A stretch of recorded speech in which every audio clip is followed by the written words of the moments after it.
Well, hello and welcome to Day Trippin'. We are here in Valparaiso, Indiana. It's a part of beautiful Porter County and a very historic area. What we like to do here on Day Trippin' is find these special places that you can get to within a day's trip.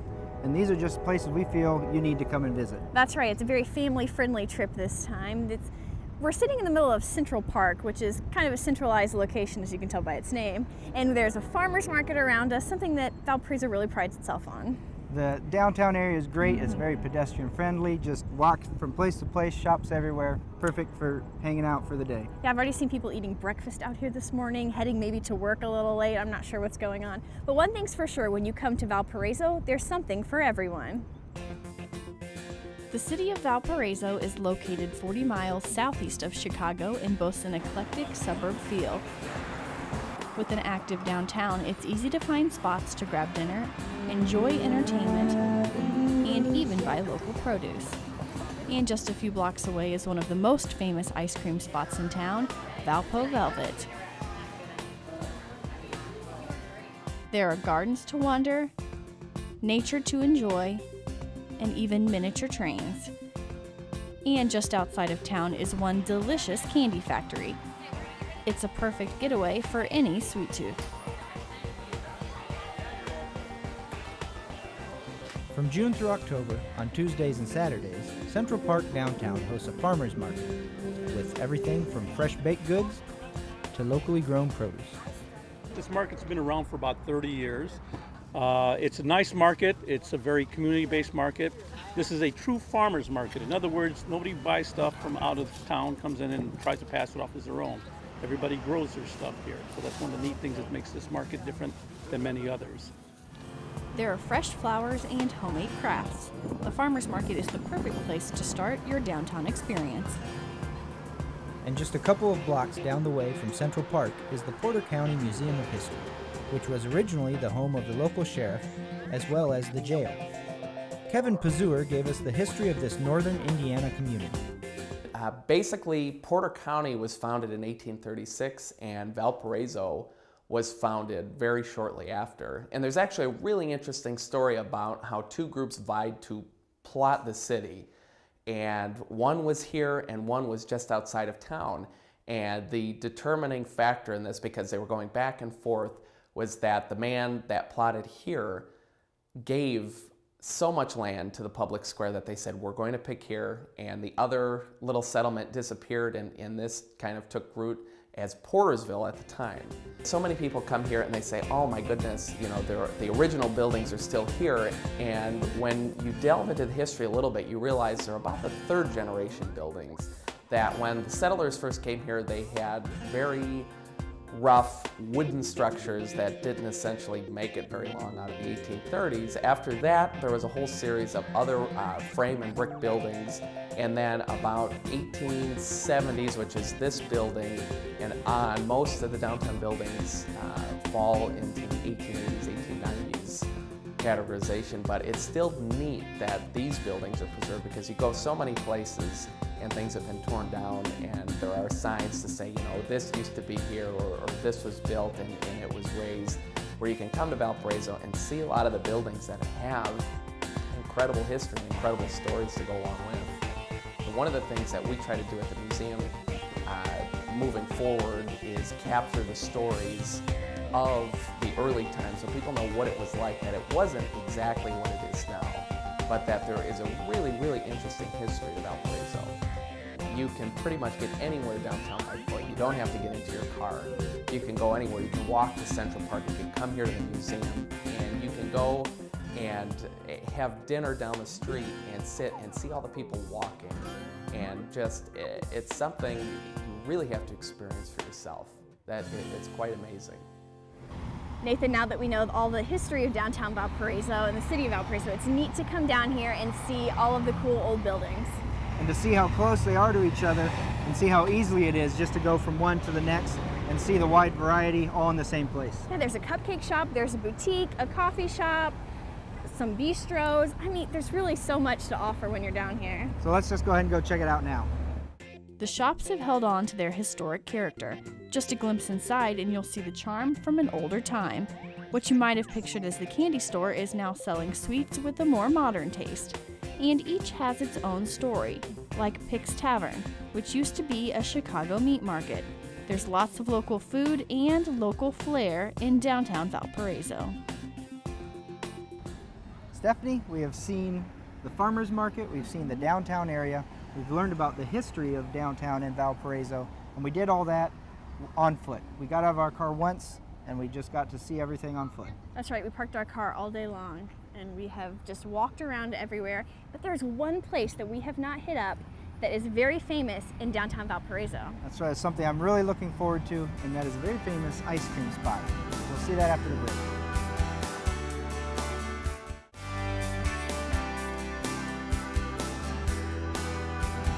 Well, welcome back to Day Trippin'. We are still here in Valparaiso, Indiana, and we are just outside of the downtown square that we were on earlier, and we are at one of the most famous ice cream spots around, and that is Valpo Velvet. There's nothing better than homemade ice cream. Everyone loves to eat homemade ice cream, and that's what they have in this shop. Yeah, and I am excited because I get to try it all. I'm getting ready to go in and get a tour of the place. So we start our tour behind the scenes, back where customers don't usually see. Our tour guide, Kathy Brown, manages Valpo Velvet, and she is part of the ice cream making family by way of her husband. Their grandfather started it. It used to be a full dairy, and then he just kept the ice cream recipe, reformulated it with his degree from University of Wisconsin. And he and his dad made a new recipe, kept the name Valpo Velvet, and they've been making it the same way ever since. Right now we're putting together our cartons. They come flat, and then we also put those together. So you do everything, you make your own ice cream, own cartons? Everything. We use local cream and local ingredients. Okay, this is our ice cream plant, and today was a day that he makes mix. It's like a 2-day process, and it all starts here. So this morning he brings in the sugar, cream, skim milk, corn syrup, and he puts it all in here by hand, one by one. After this mix heats up, pasteurizes, this is all hooked up via pipes every day. It goes through the homogenizer. By the time it comes over here and ends up here for the night where it is right now, it ends up at 45 degrees. We'll pump over some white mix, 100 gallons usually at a time, and in here is where we would flavor it. And then we pump it through our old freezer. It's called an ammonia barrel. We still use ammonia for our refrigeration as opposed to electricity. It's just older, and they can upkeep it really well. So it's just colder, and it's a good form of refrigeration. So what happens is it pumps through here, and there's a barrel through there. So when it comes out right here, it's kind of like a soft serve consistency. So passing through there with that cold air just brings it out soft serve from liquid. We throw it in our hardening room, which is 18 below overnight, where it properly hardens, and then we can deliver it the next day. So nothing stays too long. That's great. It's impressive and cold. Yeah. It's only 20 below. I'm used to it. Kathy has freedom to create at this ice cream place, even come up with new flavors. So I tried some of the favorites. First, I would say you should know about our chocolate because it's made from scratch with cocoa. That's my favorite. This is the best part of the job, when I get to just try these all day long. Nathan is jealous, I'm You sure. have the second best job to try it on camera. Plain chocolate. That is good. Thank you. Cookies and Cookies cream. and cream. This is my favorite too. So, well, not from here. This is generally my favorite. So I'll It's generally try. my standby favorite of all time. Yes, we use Just Oreos. like an Oreo. It's- Yeah, that's what I say. Just like an Exactly. Oreo. That's why. I would never use anything but Oreos. I think it's perfect. Oh, orange They're sherbet. probably the creamiest sherbet Oh, you will man. ever try. She's I hitting think. all the good ones for me here. These are the recipes that have lasted the test of time and never change. They're perfect. This reminds me of those push pops. Yes. When you're little. Yes. Very good.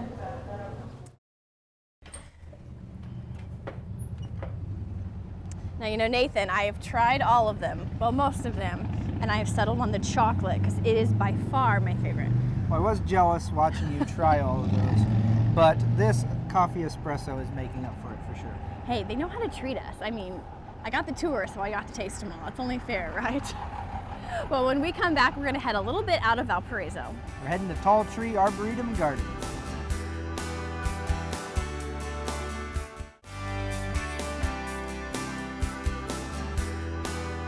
Welcome back to Day Trippin'. We've stepped out of the city life and now we're out here in the country at Taltree, Arboretum, and Gardens. Just behind us is the entrance to Taltree Arboretum and Gardens, and as you can see, it is beautiful. And they have everything from walking trails to a rose garden to even a railway garden. There's really a ton of ways to enjoy a peaceful afternoon. Past the open fields and through wooded trails, the Taltree Arboretum and Gardens is home to 360 acres of natural wonder. There's a story at almost every turning point and the beauty to match. There's the council oak, a tree enveloped in roots and branches, a great meeting place. And there are the swans that are paired for life, spending their days together here at Heron Pond. And if you can take your eyes away from Mother Nature's beauty, you can head to a gardens of a different kind, one made of trains. The Railway Gardens has up to a dozen trains running through some historic scenery. Dave Simkowski took us on a walk through this miniature adventure. What we have in the Railway Garden is 3,000 feet of track, about 30 bridges, 7 waterfalls, and some of the most beautiful landscaping you'll find. We try to encompass a good period of the history of the building of the railroads. We have different types of armored cars that were used during the Civil War, represented in this battle scene. This scene represents Lincoln's funeral. After Lincoln was assassinated, his body was shipped from Washington, D.C. to Springfield, and one of the stops it made was in Michigan City. This representing the prairie shows the first thing, the Indians being driven out of the prairies in the west, and that you have the sod huts from the first settlers. And of course, this is an 1890s era town. And the farmhouse there, you can see how it progressed from the sod huts to the more modern farmhouses that you can see even now. And what we tried replicating is Bedford, Indiana, the quarry mines. Indiana quarry is such a big part of Indiana history. There's 35 state capitals that were built from Indiana limestone. The Chicago Tribune Tower, Pentagon, numerous other buildings have Indiana quarry. Of course, Chicago was a big part of the railroad and the lakes, so we tried depicting that. We have the stockyards. In the background, we have the Chicago fire, showing how it destroyed the city, and then how it got built up afterwards. And of course, James running up on top. We always have to have James or Thomas running up there. Originally, one of the modelers that came and helped us did not want any of the toy stuff on there. But every time a 6-year-old runs there, the first thing they notice is Thomas or James. So we got to have them there. When people come, they're going to see a different train than if they come 3 days in a row. Usually they'll see different trains, different arrangements out here. And that's why most people that come here repetitively, always say they like coming here often because there's always something different. Little things that we try and incorporate and keep it moving, so people keep on coming back. Future, I see, and what our plans are. This is my little playroom. So you can see we got a substantial stock. That way we can keep the public enjoying it. We got some of the stock is very intricate, and people that are railroad enthusiasts just love some of this stuff because it's so detailed, so accurate. All steam era locomotives. And eventually when we expand back there, then we'll have more modern diesel engines. Okay. So that is our plan. Okay. Yeah, I have the probably the greatest retirement job a man can have. So, and I ain't giving it up either. So, don't even let anybody think about it. There's something about being out in nature and feeling the wind and seeing the prairies and the trees. Really is very peaceful. And you can just walk and exercise or take a nap, as one gentleman told us. But what I really loved is the trains. Oh yeah, you were ready to play with them and dismantle them And right along with them. Wish Well, I should yeah. have shrunk down small enough. That's great. Well, when we come back, we're going to head outside of Valparaiso a little bit. We're heading to a candy factory.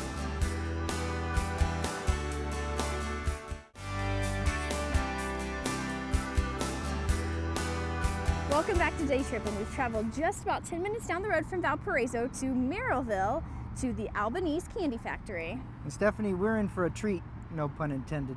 I have been here before, brought the kids and my wife, and it's just amazing in there. I'm very excited for some candy. You know, we couldn't come this far north without trying the famous and delicious Albanese Candy Factory. This family-owned confectionery business was started in 1983 and is stocked with just about any candy imaginable. And our tour guide knows a little bit about the business. Her name is Bethany Albanese. Albanese is one of those candy factories where when you're on site, we're making it. You're seeing that in the windows that we're making it right now today, and it's coming into our store in our bins. It's the freshest candy that you're gonna get. We zoomed past the sweets for now and headed behind the glass to the machines that make the world's best gummies.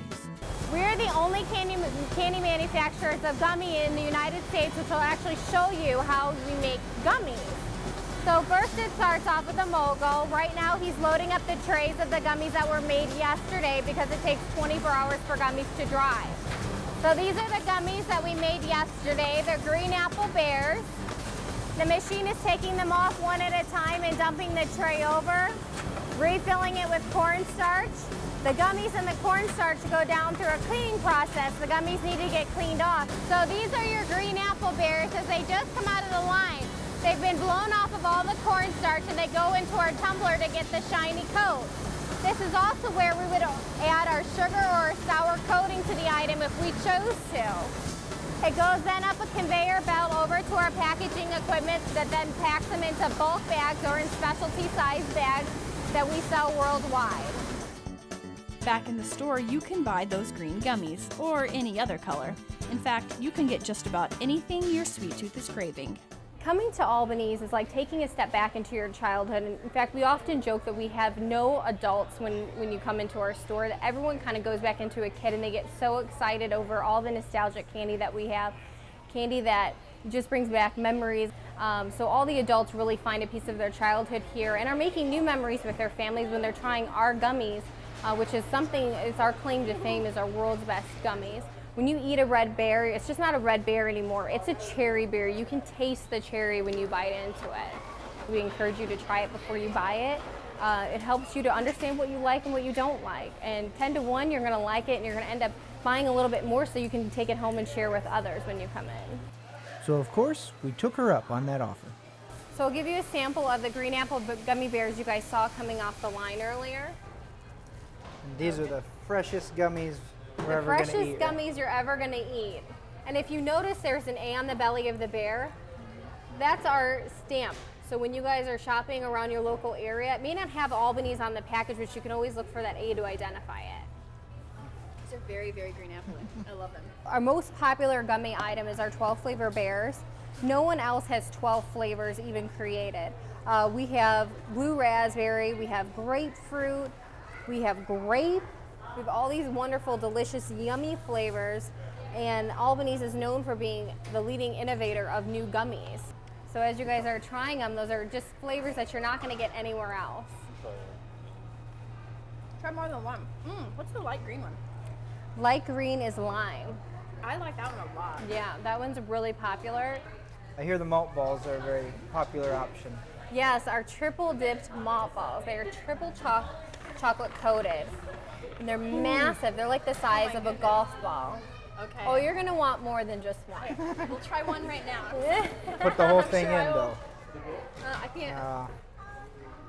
You see all that chocolate? Those are good. That is a lot of chocolate. Not wimping out on that. And if it wasn't enough to have the world's best gummies and the world's best chocolate, we had to put the two together. So we have our chocolate covered gummy bears, and it's always just a guess which one you're gonna get. There's no way to know. Chocolate covered But gummy. delicious flavors like marshmallow and apricot and strawberry. That's actually really good. I couldn't tell you what exactly that flavor was. I'm gonna bite into it and see what's in the inside. Spit it out now and see. It Yeah. That looks like apricot. actually tastes like fruit-filled chocolate. Yeah. They're good. It's good. Stephanie, I see you gave up a little too early on the chocolate tasting. Nathan, did you see how many ice cream flavors I had to try? I mean, they were delicious. There was a lot of sugar all at once. I saw that you did, and I was jealous of that, but I definitely got my fill here. It was all amazing. Well, now I'm curious. What was your favorite part of the day? Well, usually I go for the food, but believe it or not, it was Taltree. I really, the Arboretum and Gardens, I really enjoyed that a lot. They were very nice, but I have to go with sugar, you know? What beats sugar? There's ice cream, we had cupcakes, we've at the candy factory. I mean, It was a it's close second. Every girl or every kid's dream is really what it is. So, well, we are finished up here at Valparaiso in Mirabel, since we were outside of Valparaiso a little bit. If you want to see what else is happening on Day Trip and see some of our past episodes, maybe some things that we're looking forward to in the future, you can always check out the website, and that's www.wiwtv.com/daytrippin'. You'll see all of our past episodes, highlight some other places we've been, and of course, you can always recheck out this episode. Make sure to like us on Facebook and follow us on Twitter to stay up to date on everything going on with our current programming, and send us feedback. We'd love to hear from you guys. We really do like to hear from people and hear from the audience about places maybe they've seen in their hometown or they visited that are kind of little gems. We were fortunate enough that you'd been to the candy factory before, and that kind of gave us our inside scoop of just how fantastic it is. But send us those suggestions. We really like to hear from them. We are definitely ready to get out on the road again and find what you have for us. Yep, and that's it for this episode of Day Trippin'. Join us next time as we travel around more of Indiana and go day tripping.